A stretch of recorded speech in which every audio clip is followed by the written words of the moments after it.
a to discover what is it about our lives that makes it special. How can we advance ourselves? How can we have a more special, more wonderful, more expansive experience of life? Only you can do that. Only you know how to do that. And why? Because it's your thoughts. Your thoughts allow you to have that experience. Without your thoughts, without your questions, you can't have a different experience. And so this month, February, we have continued to explore this idea we call love. Yes, we have.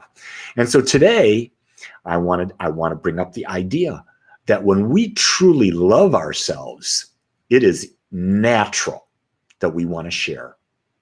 You get that? The more self-love we have, the more natural it is we want to share. I love sharing. Obviously, I'm here every day at 8 a.m. sharing with you. At 7 a.m., I'm sharing meditation with people all over the world. I love sharing, but I'm also understanding who I am. I'm accepting who I am. And in the acceptance, I realize I've got stuff to give. I have value. And isn't that what love is? Love is about recognizing that each of us has a unique value that has a purpose in the world. That's real important to understand. We all have a unique value. The question is, are you bringing it? Are you bringing your best game? Or do we need to work on ourselves a little bit more to really fully embrace and accept who we are, discover who we are, to expand who we are so that we've got something to bring to life? Because when I believe that when we breathe our last breath, the thing that we will ask ourselves is, did I give it my all? Was I being myself? Jessica says, loving myself more makes me realize when others truly don't. Well, yeah, because you can see the contrast, Jess, can't you? You know how you feel when you've accepted yourself. And when you're with others and you listen to what they're saying, you can tell when people aren't accepting. Here's one way you can know that people aren't accepting themselves: when they defend themselves. You'll say, well, Lee, no, I got to defend myself. Well, no, because guess what? If you know who you are, you don't ever defend yourself because you know who you are. And the thing you also realize is you're not going to change another person's mind about who you are. Their mind is based on their perspective, and you can't change their perspective. Only they can. So you give up this idea. You give up this idea of being a people pleaser. You give up this idea that your self-worth comes from the opinion of others. And you embrace the idea that your self-worth comes from how you look at yourself. Now, we weren't taught that as a kid. You know what? The thing that really got me was that when I was coaching soccer, and I coached soccer for a lot of years. I started when my oldest was 5.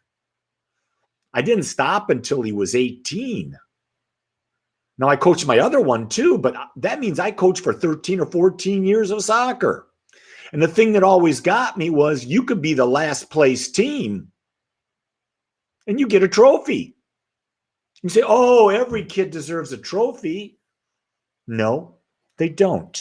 You're not teaching the law of cause and effect. And you're going to say, oh, Lee, you're so cruel.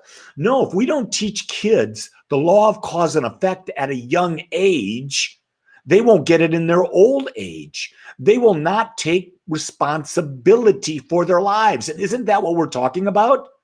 True love is about accepting personal responsibility for who you are and what you put out into the world. And what comes back to you is a direct response to what you put out. So we come back to where I started this, and how I started this was very simply. The more you love yourself, the more naturally it is to share with others. So when you truly do accept yourself, you begin to share more. And guess what? We all share differently, don't we? There are people that share in ways that I can't even imagine, or people can't even imagine how I can share what I share. And you know what? It's all okay. There's infinite ways to express ourselves. I guess I ask the question is, how do you share? When you feel so full of love for yourself, how do you share that love with others? What do you bring into the room? How do you give? One of the things that I like to bring is I like to create a safe place.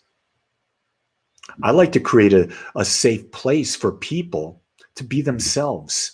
Because you know what? I don't think there's that many safe places out there. I don't think there may be, but people don't feel it's safe. So that's why we have this thing every morning at 8 a.m. because I want you to know that I'm doing my best to create this as a same place. I'm not here to judge you. I'm here to allow you to hear my words and take them whichever way you want. I'm not concerned with how you take them. I love the fact that you people are talking to each other out there. I think that's great. That's what you should do. Say, oh, that Lee's got a crazy idea. What do you think of that crazy idea? Yeah. I don't know that my ideas are all right. I know they're just ideas. And guess what? Ideas cause us to converse, to go back and forth, to create new ideas, to create new interpretations. See, I love the idea that we're never, ever, ever, ever going to compromise. Compromise is a lose-lose situation. Do you get it? When we compromise, both parties lose. I love the idea of collaborate, where we create a way where both people win. Isn't that what it's all about? Isn't that what you want in any relationship you have? Is that the two people involved are there collaborating in a way so that both can win? Not that one wins, not the other is subservient to one. But we've got a lot of that in this world where people are in relationships and they put people on pedestals or they put people below them and they expect people to serve them as such. That's not a good relationship. That's not love. That's not love at all. That's ego. And I'm going to tell you right now, ego and love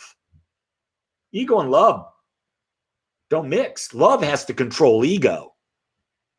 Love has to control ego.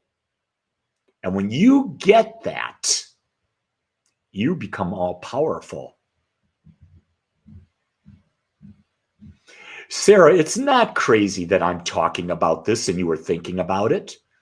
There's a vibration in the universe and you just tapped into that vibration and so did I. And here we are. And we're exploring this. I think right now, more and more people want to wake up. They want to come out of the illusion of life that they were brought up in. And they want to take back their power. Jessica says, how do we uncouple in a healthy way? Here, the easiest way is just be you. The more you're you, you're putting out an energy. And when you put out an energy, it will attract to you that which is like it. And it will push away that which is not like it. Sarah goes, share, donate some government stimulus check to your favorite charities if you can. Share abundance. Hey, Nicole, I'm gonna be out there right now and say, share it with Agape. We can use the money. You know why? Because we can then take this message to more and more people. If we're feeding you, I'd love for you to share some of your energy with us. But where was I? I got off track. That's my ADD coming out. I love to move from topic to topic. But I'm also learning how to focus, how to uncouple in a healthy way. I'll tell you this, the more you become aware, you'll find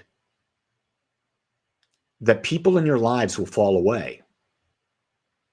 And you'll find that new people will enter your lives simply because of the energy you are.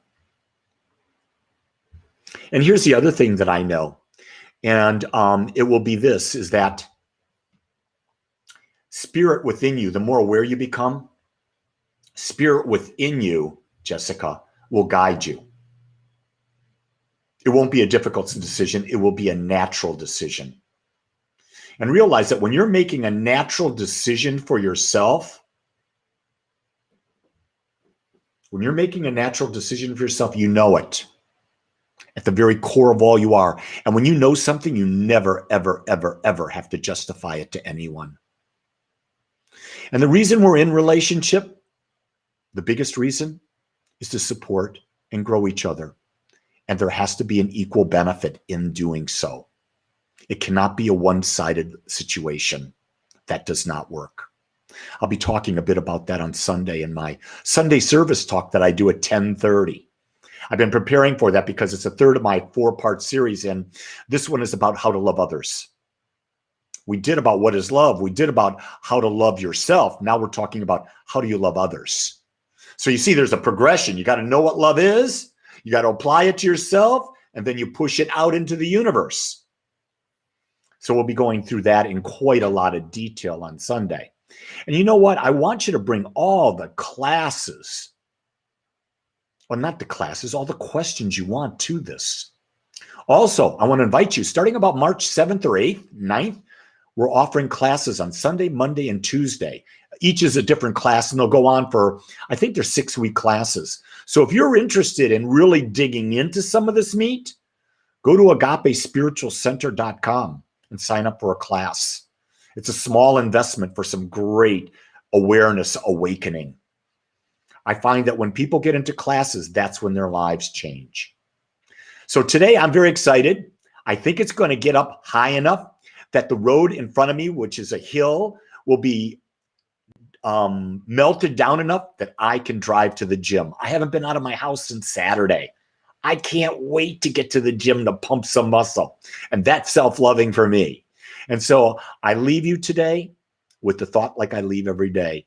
If no one has told you today, know that I do. I love you and I accept you just like you are. Go create your best day ever. Aloha.